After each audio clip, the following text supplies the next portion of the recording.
so that they understand the struggle, that people could not sign their names, that they were using X. Now, I worked for the Department of Social Services for 30 years. And as I worked there, I still at that time had clients to come in that could not sign their name. How is that important? To understand the backdrop, that it was literally against the law.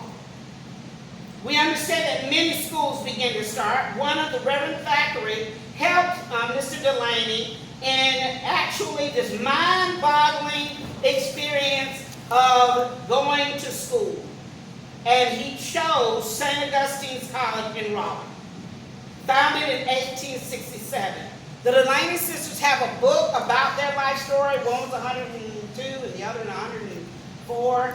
But they talk about this experience and the value of gaining that education and what it did for them.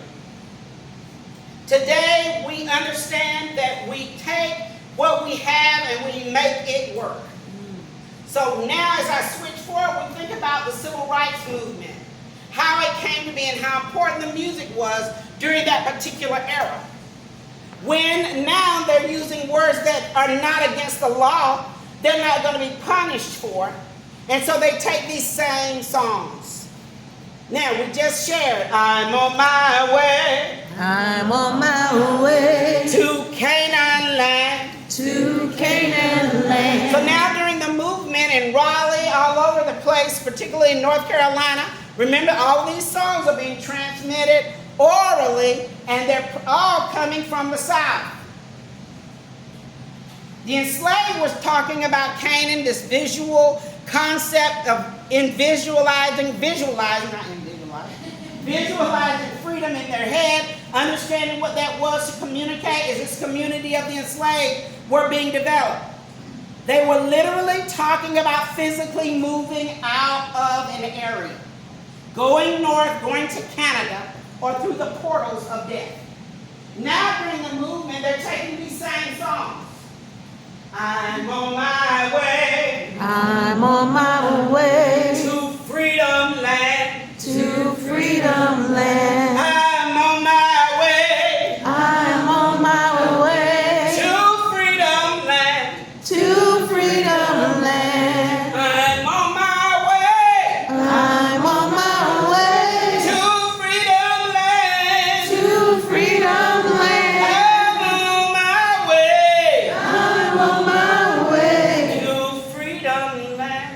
to freedom land. So they're taking what out of tradition, the oral tradition. These things were not written down. That's why people ask me when I do presentations, do you have any slides with the words and on the slides and that? No.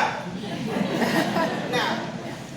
Because there's no telling where I'm going. Then you're going to be upset because I'm not following the slide. But orally, as my grandma said, from her mouth to my ears, we take these songs and we learn them in this moment. Now, who can take out of this moment what we've already experienced? If they weren't here, you can't really tell it all. Right? Why is that? Because sometimes when people, when you're trying to tell something, you just resign it to, hey, you just had to be there.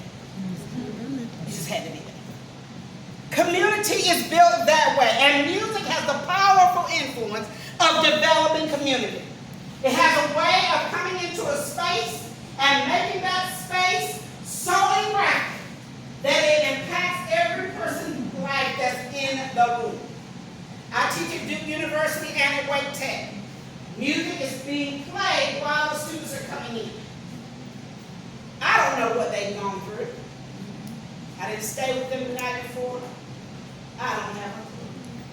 But what I do know is that music has enough power to come, to set some things right.